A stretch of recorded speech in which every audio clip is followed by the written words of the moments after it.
नमस्कार, आप देख रहे हैं 4 PM बिहार और मैं हूं अभिषेक मिश्रा। कुढ़नी का विधानसभा उपचुनाव जिसके बारे में हम लगातार बात कर रहे हैं। कुढ़नी विधानसभा उपचुनाव के लिए जो प्रचार चल रहा है उसके लिए आज आखिरी तारीख है। कुढ़नी विधानसभा चुनाव के लिए प्रचार का शोर आज शाम तक थम जाएगा। 3 दिसंबर की आज तारीख है, 5 दिसंबर को वोटिंग होनी है। 2 दिनों के बाद कुढ़नी विधानसभा सीट के लिए वोटिंग होनी है। तो आज प्रचार के आखिरी दिन भारतीय जनता पार्टी ने अपनी पूरी ताकत झोंक दी है।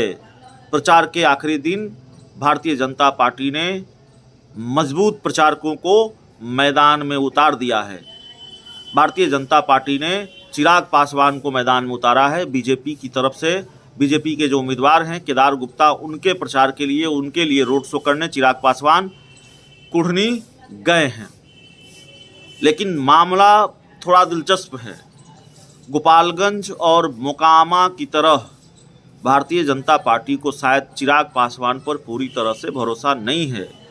गोपालगंज और मोकामा में, खासकर मोकामा में जो हमने रोड शो देखा है, मोकामा में जो वन मैन शो देखा है चिराग पासवान का, और जाहिर तौर पर चिराग पासवान की उपस्थिति मोकामा में और उनके रोड शो की तस्वीर एक अलग ही कहानी बयां कर रही थी। भारतीय जनता पार्टी को ये भरोसा दे रही थी कि चिराग पासवान ने अपना काम कर दिया है, चिराग का जादू चल जाएगा, मोकामा की सीट बीजेपी के खाते में आ जाएगी। बीजेपी ये सीट नहीं जीत पाई, लेकिन फिर भी क्रेडिट चिराग पासवान को मिला कि चिराग पासवान की वजह से वोटों का अंतर कम हुआ है, हार का अंतर कम हुआ है। कम वोटों से बीजेपी हारी है और बीजेपी को अच्छे खासे वोट मिले हैं।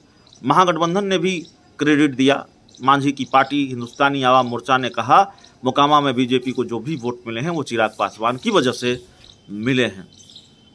तो वहाँ वो वन मैन शो था, गोपालगंज में वन मैन शो था चिराग पासवान का, और भारतीय जनता पार्टी को ये भरोसा था कि इस वन मैन शो से हम लड़ाई जीत जाएंगे। ऐसा लगता है जैसे कुढ़नी में ऐसा नहीं है। बीजेपी को चिराग पासवान पर भरोसा तो है। बीजेपी चिराग पासवान की अहमियत समझती है, उनकी ज़रूरत को समझती है। तभी तो भारतीय जनता पार्टी के प्रदेश अध्यक्ष डॉक्टर संजय जायसवाल ने बाकायदा एक पत्र लिखा चिराग पासवान के लिए उनके नाम से, और कहा कि आपकी मदद की ज़रूरत है कुढ़नी में। पत्र लिखकर मदद मांगी और यह कहा कि आप बीजेपी के उम्मीदवार के लिए प्रचार कीजिए, आपकी पार्टी बीजेपी के लिए प्रचार करे। लेकिन मोकामा गोपालगंज की तरह वन मैन शो नहीं है। और बार बार हम ये क्यों कह रहे हैं कि वन मैन शो नहीं है चिराग पासवान का कुढ़नी में, मोकामा और गोपालगंज की तरह, वो बात हम इसलिए कह रहे हैं क्योंकि बीजेपी ने अपने एक और स्टार प्रचारक को मैदान में उतार दिया है। आज सिर्फ चिराग पासवान आज कुढ़नी में बीजेपी के लिए वोट नहीं मांगेंगे। भारतीय जनता पार्टी के लिए बीजेपी के सांसद और प्रसिद्ध सिने अभिनेता रवि किशन भी मैदान में उतरेंगे, जो बीजेपी के अस्थायी स्टार प्रचारक हैं। स्टार हैं ही, सुपरस्टार हैं ही, और बीजेपी के लिए लगातार प्रचार भी करते हैं।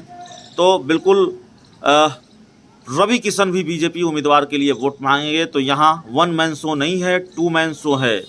अकेले चिराग पासवान नहीं, रवि किशन भी आज कुढ़नी के मैदान में होंगे। रवि किशन और चिराग पासवान दोनों मिलकर भारतीय जनता पार्टी के लिए प्रचार करेंगे, वोट मांगेंगे। एक बड़ा खतरा और भी है कई लोगों के लिए यहाँ, सिर्फ चिराग पासवान के लिए नहीं, सिर्फ बीजेपी के लिए नहीं, सिर्फ जेडीयू के लिए नहीं, सबके लिए। फैक्टर का ढोल अगर फटा तो समझिए कि बड़ा राजनीतिक नुकसान हो जाएगा।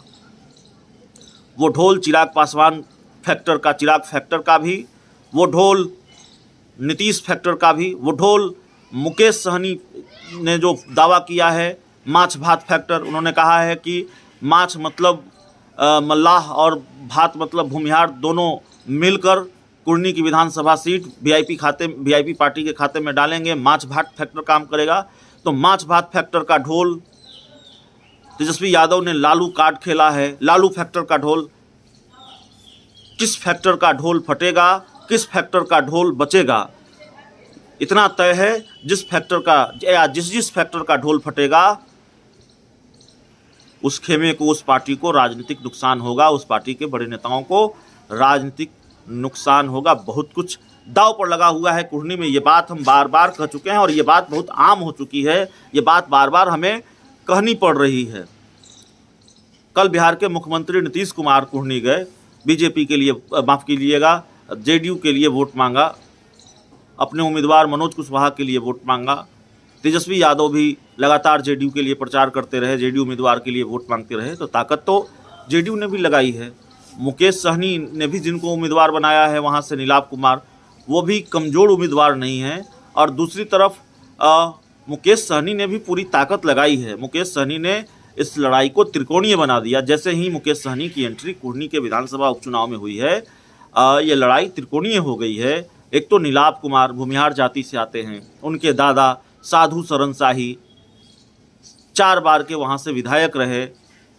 और मामला सिर्फ ये नहीं है, साधु शरण शाही का जो प्रभाव है उसका वो वोटरों में उनका प्रभाव, भूमिहार जाति से आने के कारण नीलाभ कुमार को मिलने वाला संभावित लाभ, और मल्लाह जाति से सहनी आते हैं जिन्होंने नीलाभ कुमार को उम्मीदवार बनाया है, तो सहनी समाज के वोटरों पर जो मुकेश सहनी की पकड़ है, तो मुकेश सहनी का पलड़ा भी भारी है। लड़ाई त्रिकोणीय है और किसी को भी लड़ाई से बाहर नहीं बताया जा सकता। मोकामा और गोपालगंज में मामला दूसरा था। मोकामा और गोपालगंज में आकलन आसान था। मोकामा में यह कहना आसान था कि ये गढ़ अनंत सिंह की रही है और अनंत सिंह का पलड़ा भारी है, अनंत सिंह ये सीट ले जाएंगे, उनकी पत्नी नीलम देवी ये सीट ले जाएगी। बीजेपी के लिए मुश्किल ज़्यादा है। गोपालगंज की सीट बीजेपी की रही थी, लगातार बीजेपी वहाँ से जीतती रही थी, और बीजेपी के विधायक सुभाष सिंह के निधन के बाद उम्मीदवार बनाया था उनकी पत्नी कुसुम देवी को भारतीय जनता पार्टी ने। तो ये भी कहा जा रहा था, एक तो बीजेपी की सीट है, बीजेपी का प्रभाव है, ऊपर से सहनी समाज, माफ़ कीजिएगा, सहानुभूति वोट भी मिलेंगे भारतीय जनता पार्टी को। और AIM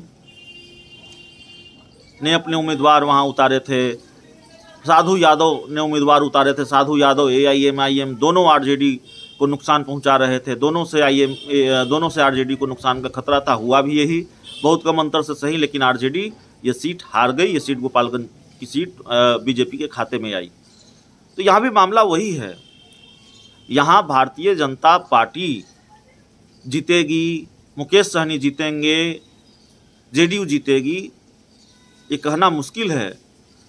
यहाँ गोपालगंज और मोकामा की तरह आसान नहीं है कह देना, आकलन आसान नहीं है।